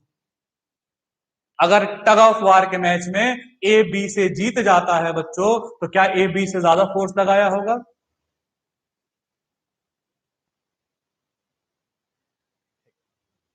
बिल्कुल सही कह रहे हो, ए और बी का फोर्स आपस में इक्वल होगा। अगर ए 500 न्यूटन से रस्सी को खींच रहा है ना, तो बी भी उसका भी फोर्स उस वक्त रस्सी में मेजर करोगे 500 न्यूटन ही आएगा। तो फिर ए जीता क्यों? बच्चों टग ऑफ वार का मैच देखते हो तो क्या होता है, जो खींच लेता है वो जीत जाता है। तो अगर ए ने बी को 500 न्यूटन से खींचा है, तो बी भी ए को 500 न्यूटन से ही खींच रहा होगा। तो जीता कैसे ए? तो ए ने अपनी प्रोटेक्शन, अपनी बॉडी की ओरिएंटेशन, अपने पैरों को इस तरह से जमीन पे फिक्स कर दिया कि 500 न्यूटन के फोर्स भी उसको हिला नहीं सका। और बी वो स्ट्रेटेजी नहीं अपना पाया, तो 500 न्यूटन का फोर्स जैसे ही बी पे लगा, बी चल पड़ा। अगेन फोर्सेस क्या हैं? सेम, लेकिन डिपेंडिंग ऑन ए और बी क्या स्ट्रेटेजी अपना रहे हैं, इन फोर्स का इफेक्ट दोनों बॉडी पे अलग अलग होगा बच्चों। इसीलिए बराबर फोर्स रहते हुए भी एक जीत गया क्योंकि उस पे उस फोर्स का इफेक्ट कम था, और दूसरा हार गया क्योंकि उस पे उस फोर्स का इफेक्ट ज्यादा था बच्चों। क्लियर है सबको? बिल्कुल सही। अब फाइनली न्यूटन के तीनों लॉ को कंक्लूड करें बच्चों, तो थर्ड लॉ जो है वो किसके बारे में बताता है? नेचर ऑफ फोर्स के बारे में। नेचर ऑफ फोर्स के बारे में, कि फोर्स दो बॉडी के बीच में कैसे लगता है, उसका प्रोटोटाइप क्या है, यही चीज हमको न्यूटन के थर्ड लॉ से जानकारी मिलती है बच्चों। तो मैं पूछूं, फर्स्ट लॉ ने किसके बारे में बताया था? इनर्शिया को डिफाइन किया था और बताया था फोर्स क्या है। तीसरा सेकेंड लॉ ने क्या बताया था? फोर्स की वैल्यू बताई थी कि फोर्स कितना लगता है। और थर्ड लॉ क्या बता रहा है? फोर्स का नेचर। तो मैं आसान भाषा में पूछूं कि न्यूटन ने ये तीन लॉ दुनिया वालों को किसके बारे में समझाने के लिए दिया, तो आप क्या जवाब दोगे? न्यूटन ने ये तीनों के तीनों लॉ दुनिया को क्या समझाने, किस चीज के बारे में समझाने के लिए दिया? Please tell. फोर्स के बारे में, बिल्कुल सही पकड़े हो। तो न्यूटन का first law, second law, third law, ये न्यूटन को देने की जरूरत इसलिए पड़ी ताकि आम दुनिया के लोग फोर्स को समझ सके। पहले लॉ से ये जान सके कि फोर्स क्या है, दूसरे लॉ से ये जान सके कि फोर्स कितना है, और तीसरे लॉ से जान सके फोर्स लगता कैसे है बच्चों। तो क्या फोर्स के बारे में आपको सारी ये 3 पॉइंट्स क्लियर है बच्चों? Please tell.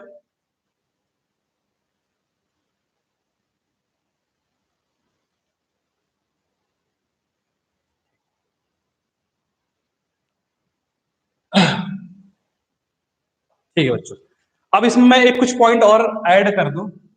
Angle between action and reaction is 180 degree. Action और रिएक्शन के बीच का एंगल 180 है बच्चों। क्यों? क्योंकि एक्शन और रिएक्शन दोनों एक दूसरे के अपोजिट डायरेक्शन में लगते हैं, और दो अपोजिट डायरेक्शन के बीच का एंगल हमारा 180 ही होता है। नेक्स्ट अगर मैं बात करूं कि action and reaction both are of same nature.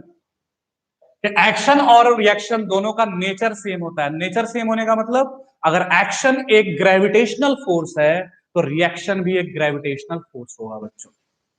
अगर एक्शन छूने के कारण फोर्स आया है, तो रिएक्शन भी छूने के कारण ही आएगा। अगर एक्शन एक चार्ज दूसरे चार्ज पे लगा रहा है, इलेक्ट्रोस्टैटिक फोर्स है, तो रिएक्शन भी इलेक्ट्रोस्टैटिक ही होगा बच्चों। जैसा हमने एग्जांपल में लिया था, टेबल जो बुक पे छू के फोर्स लगाया था, और अर्थ जो बुक पे ग्रेविटी के कारण फोर्स लगाया था, वो एक्शन और रिएक्शन नहीं थे। क्यों? क्योंकि दोनों का नेचर अलग था, एक छू के लग रहा था, एक ग्रेविटी के कारण लग रहा था, इसलिए वो एक्शन और रिएक्शन नहीं थे। तो एक्शन और रिएक्शन होने के लिए बच्चों, एक्शन और रिएक्शन होने के लिए दोनों फोर्सेस एक ही नेचर का होना चाहिए। एक अगर टच करने का कारण आ रहा है, तो दूसरा भी टच करने के कारण आए। एक ग्रेविटी के कारण आ रहा है, तो दूसरा भी ग्रेविटी के कारण आए। ये था हमारा न्यूटन का पूरा कंप्लीट लॉ। फर्स्ट लॉ से इनर्शिया और फोर्स का डेफिनेशन, सेकेंड लॉ से फोर्स की वैल्यू, और थर्ड लॉ से फोर्स कैसे लगता है, इसके बारे में न्यूटन बाबू ने हम सबको बताया। तो इसको रब करता हूं और देखते हैं फिर इसके ऊपर न्यूमेरिकल्स वगैरह ये सारी चीजें कैसे आता है।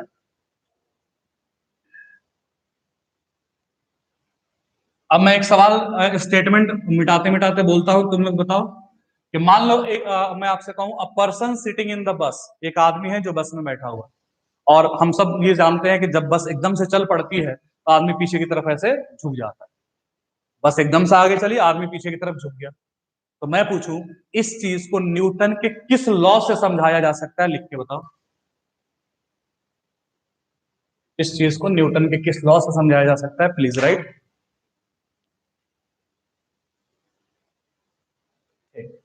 फर्स्ट लॉ से, बिल्कुल सही। फर्स्ट लॉ से, फर्स्ट लॉ से, बिल्कुल सही। फर्स्ट लॉ, क्योंकि अपने को पता है कि जब बस एकदम से सडनली चलती है तो आदमी पीछे की तरफ झुकता है।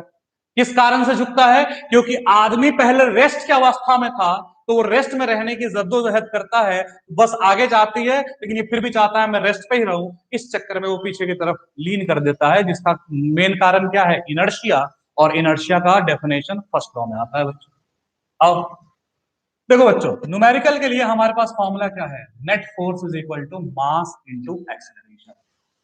ये हमारे पास एक फॉर्मूला है जिसमें ये कहता है कि बॉडी पे जितने भी फोर्सेस लगते हैं उनकी नेट वैल्यू मास इंटू एक्सेलरेशन के बराबर होता है। अच्छा एक बात बताओ, क्या मैं एक्सेलरेशन को v minus you by T लिख सकता हूं? बिल्कुल लिख सकता हूं। तो मैं ये फॉर्मूला ऐसे भी लिख सकता हूं। अच्छा, थर्ड इक्वेशन याद हो बच्चों, v square is equal to u square plus two s. तो मैं यहां से v square minus u square करूं तो टू एस आएगा बच्चों। तो ए की वैल्यू मैं यहां से निकालूं तो क्या आ सकता है? V square minus u square by two s. तो एक्सिलरेशन की जगह पे मैं ये भी लिख सकता हूं। तो चलो, ये भी हमने एक्सिलरेशन की जगह पे लिख दिया क्या? V square minus u square by two s. यानी नेट फोर्स निकालने का हम इन तीनों में से कोई भी equation depending on the situation लगा सकते हैं। ये कब लगाएंगे? जब अपने को डायरेक्ट क्या पता हो? एक्सिलरेशन। ये कब लगाएंगे? जब अपने को वेलोसिटी और टाइम पता हो बच्चों। और ये कब लगाएंगे? जब अपने को वेलोसिटी और डिस्प्लेसमेंट पता हो। तो ये तीनों फॉर्मूला याद रखेंगे ताकि सवाल जल्दी जल्दी निपटे। तो डिपेंडिंग अपॉन हमको एक्सेलरेशन दे रखा है, डिपेंडिंग अपॉन अपने को वेलोसिटी टाइम दे रखा है, या डिपेंडिंग अपॉन अपने को वेलोसिटी और डिस्प्लेसमेंट दे रखा है, हम इन तीनों फॉर्मूले में से जो सुटेबल होगा वो लगाएंगे बच्चों। नेक्स्ट एक एग्जाम्पल लें बच्चों, नेक्स्ट एक एग्जाम्पल लें। मैं आपसे कहूं, ध्यान से सुनना, कि ये एक ऑब्जेक्ट है और इस ऑब्जेक्ट पे मैं फोर्स 120 न्यूटन लगा रहा हूं। ध्यान से सुनना, छोटी छोटी एग्जांपल से लेके बड़े क्वेश्चन तक जाएंगे बच्चों, तो ध्यान से सुनिए। हमने कहा कि इस ऑब्जेक्ट पे 120 न्यूटन का फोर्स लगा के मैं धकेल रहा हूं, और धकेलने के बाद इस ऑब्जेक्ट ने यूनिफॉर्म मोशन करा बच्चों। क्या करा? Uniform motion.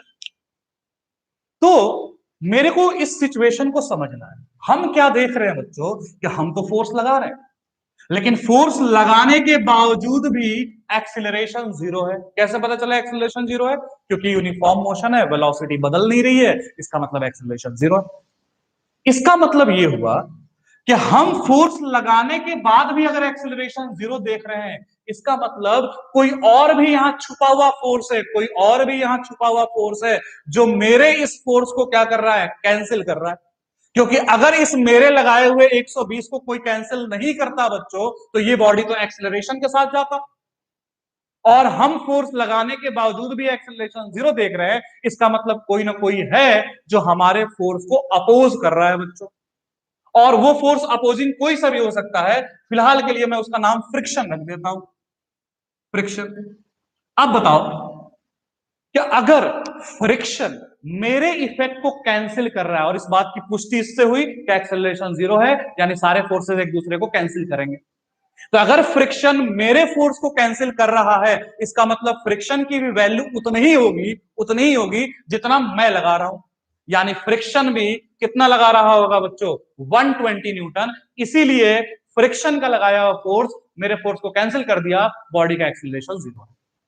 कई बार बच्चों, कई बार इस आंसर को लोग -120 न्यूटन भी लिखते हैं। और अगर आपके ऑप्शन में पहला ये आ जाए, दूसरा ये आ जाए, तो ये बेटर ऑप्शन है। फ्रिक्शन या कोई भी वेक्टर निगेटिव जब कहते हैं, ध्यान से सुनना, अगर मैं कहूं एक फोर्स 5 न्यूटन है और दूसरा फोर्स -5 न्यूटन है, अब तुम लिख के बताओ कौन सा फोर्स बड़ा है, फर्स्ट वाला बड़ा है या सेकंड वाला बड़ा है। प्लीज राइट कि एक फोर्स 5 न्यूटन है, दूसरा फोर्स -5 न्यूटन है, किस फोर्स की वैल्यू बड़ी है बच्चों, पहला वाला या दूसरा वाला? इक्वल इक्वल, ठीक है बच्चों, बिल्कुल सही। देखो बच्चों, फोर्स एक वेक्टर क्वांटिटी होता है, और वेक्टर में निगेटिव जो होता है बच्चों, वेक्टर में निगेटिव वो मैग्नीट्यूड वैल्यू का हिस्सा नहीं होता है। वेक्टर में निगेटिव की कहानी बदल जाती है। वेक्टर में निगेटिव हम सिर्फ डायरेक्शन बताने के लिए यूज करते हैं कि अगर किसी को कहना है अपोजिट डायरेक्शन में है, तो हम अपोजिट डायरेक्शन का वर्ड यूज ना करके खाली माइनस कह दें, तो लोग समझ जाएंगे कि ये चीज उसके अपोजिट डायरेक्शन में। तो मैं पूछूं पहले फोर्स की वैल्यू कितनी है? 5। दूसरे फोर्स की भी वैल्यू कितनी है?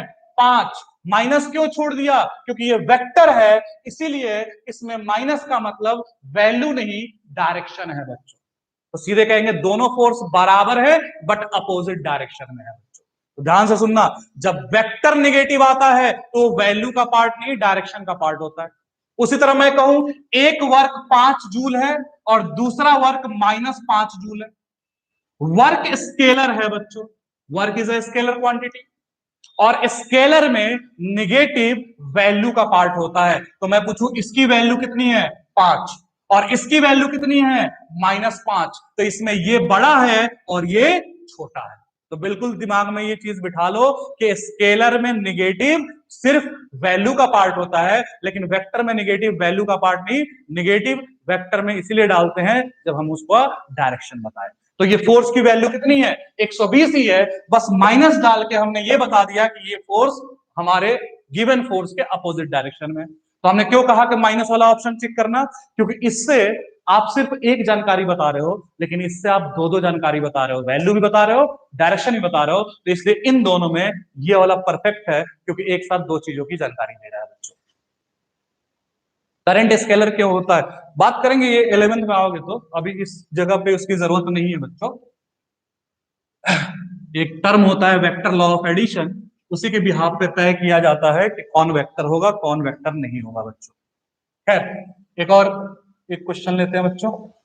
When a force F is applied on 3 kg, it moves with constant velocity, and if force is increased to 1.5 F, it move with acceleration 2 metre पर सेकेंड स्क्वायर। Find F। देखो बच्चों ये एक question है और इस क्वेश्चन को हम सॉल्व करेंगे बच्चों, ध्यान से देखना।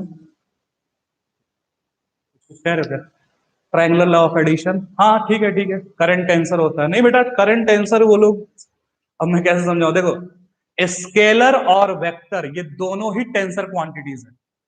टेंसर ऐसा नहीं है कि करंट टेंसर है, ये लोग जो लोग कहते हैं ना वो गलत कहते हैं बच्चों। टेंसर जिनका रैंक 0 होता है वो स्केलर कहता है, जिनका रैंक 1 होता है उनको वेक्टर कहते हैं। तो ये एक हायर मैथमेटिक्स का पार्ट है जिसका 11-12 में भी चर्चा नहीं है। लेकिन जो लोग हायर वाली चीजें नहीं पढ़े होते हैं, हायर वो कह देते हैं करंट टेंसर है, एक बार में कहानी खत्म कर देते हैं। ऐसा कुछ नहीं है बच्चों, इसकी एक अलग कहानी है। चलो खैर आओ इधर आओ। When a force is applied on 3 kg, when a force is applied on 3 kg, it moves with constant velocity. देखो जो फिजिक्स के सवाल को सॉल्व करने का पहला तरीका है कि सवाल पढ़ के जानकारी इकट्ठा करना, और सवाल हम एक बार में पढ़ते नहीं है, टुकड़ा वाइज करके।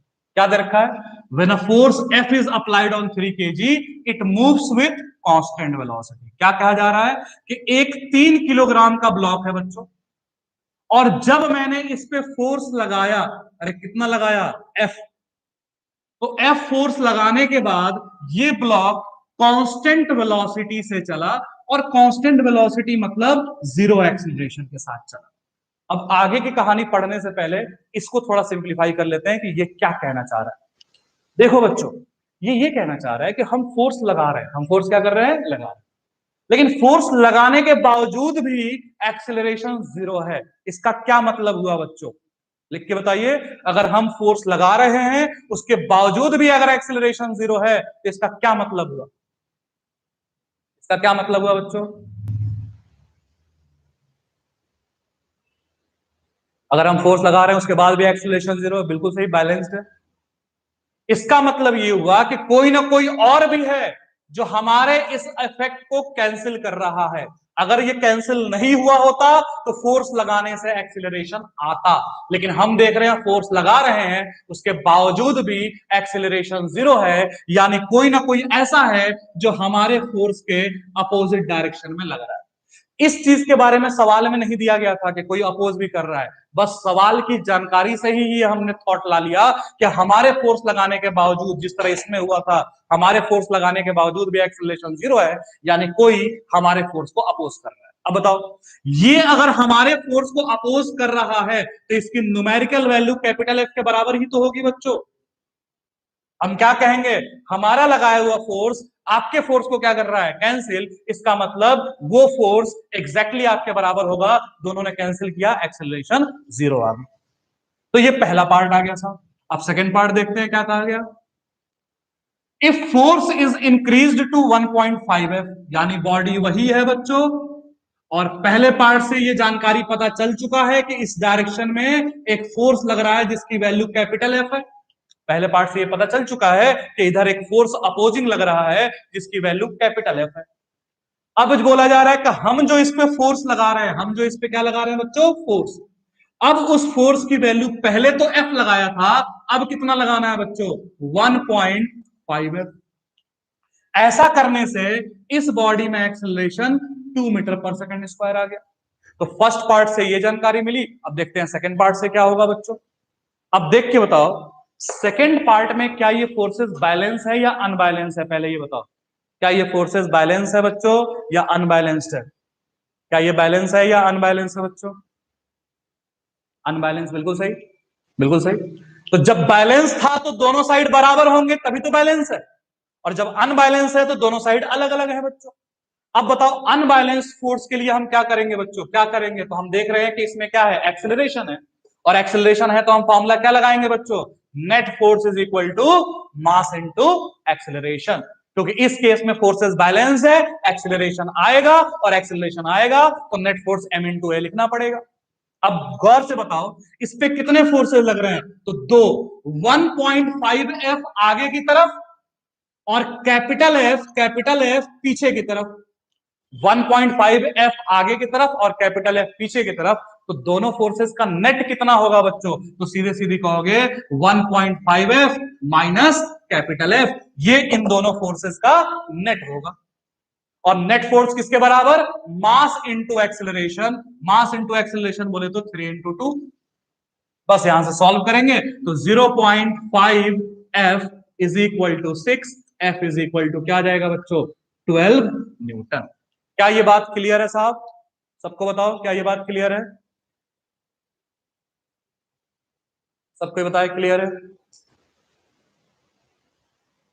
बिल्कुल सही, ओके, स्प्राइट क्लियर है, सही है, बिल्कुल सही। ओके बच्चों, सर 0.5 कैसे आया? 1.5 एफ में से एफ घटाओगे तो 1.5 में से पूरा घटाते हैं तो आधा बचता है। और क्यों घटाया? क्योंकि दो फोर्सेस थे और दोनों अपोजिट थे। इधर से 10 लगाते, इधर से 4 लगाते तो नेट 6 आता, 10 माइनस 4। वैसे इधर से 1.5 एफ लगाया, इधर से कैपिटल एफ लगाया तो नेट 0.5 आया। तो कहने का मतलब, जब हमारे फोर्स लगाने के बावजूद भी बैलेंस रहे, इसका मतलब अपोजिंग फोर्स हमारे फोर्स के बराबर है।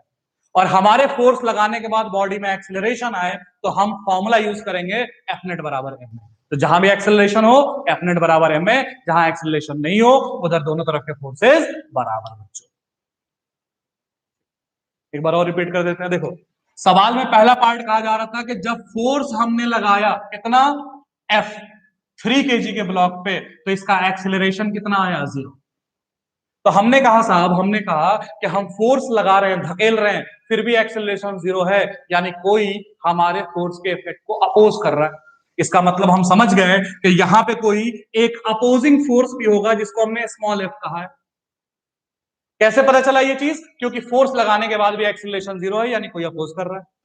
अब अगर ये अपोज करके एक्सीलरेशन जीरो कर रहा है, इसका मतलब इस अपोजिंग फोर्स का भी वैल्यू कैपिटल एफ के बराबर होगा।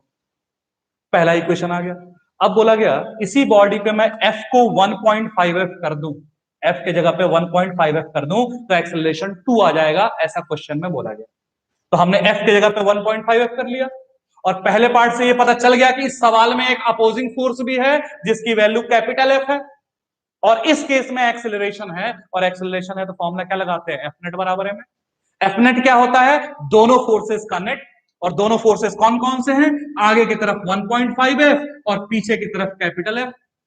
तो दोनों अपोजिट हैं, तो नेट कैसे निकालेंगे? तो 1.5f में से f को घटा दिया और ये चीज नेट आ गया, उसके जगह पे मास इनटू एक्सेलरेशन f सॉल्व हो गया बच्चों।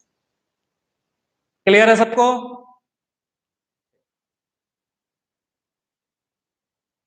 1.5f अगर एक्शन है तो रिएक्शन होगा, तो रिएक्शन का क्या करें? अभी तो सिखाया कि रिएक्शन कैंसिल नहीं करता है एक्शन को। तो अगर 1.5f इस पे लग रहा होगा तो वो 1.5f मेरे पे लगा रहा होगा, और मेरा तो एक्सेलरेशन निकालना नहीं है। हमेशा फोर्स का इफेक्ट उस पे देखते हैं जिस पे लग रहा है, तो 1.5f 3 पे लग रहा है, और 3 जो दो रिएक्शन देगा वो मेरे पे लगेगा, लेकिन वो रिएक्शन यहां इंपॉर्टेंट नहीं है क्योंकि मेरा एक्सेलरेशन किसी ने नहीं पूछा है। ठीक है बच्चों, ओके। ठीक है भाई लोग, आज की क्लास हम यही समाप्त करते हैं। आप अच्छे से ये सारी चीजें देख लीजिएगा साहब। ओके, कल क्लियर। ठीक है बच्चों, चलो मिलेंगे फिर नेक्स्ट टर्न पे। ठीक है भाई साहब। 0.5 कैसे, एफ कैसे है? अरे देखो, एक बात बताओ, आगे की तरफ 7 लगाऊं, पीछे की तरफ 3 लगाऊं, तो नेट कितना आएगा बच्चों? 7 - 3, क्योंकि दोनों अपोजिट डायरेक्शन में। उसी तरह आगे की तरफ 1.5f लग रहा है, और पीछे की तरफ कैपिटल एफ लग रहा है पहले इक्वेशन से, तो नेट कितना हो जाएगा? 1.5f minus F. अब इसको घटाने के लिए एक हाथ में 1.5 उंगलियां निकालो और 1.5 में से 1 उंगलियां माइनस कर दो, तो आधा ही तो बचेगा बच्चों। ठीक है बच्चों, ठीक है, ठीक है, ठीक है, मिलते हैं नेक्स्ट सन पे। यहां तक पढ़ के आइएगा, और अगर फिर भी समझ में ना आए तो एक बार चैप्टर दोबारा से देख लीजिएगा जब डल जाए तो। ओके बच्चों, बाय बाय, अल्लाह हाफिज। ओके, ओके, ओके बच्चों, बाय।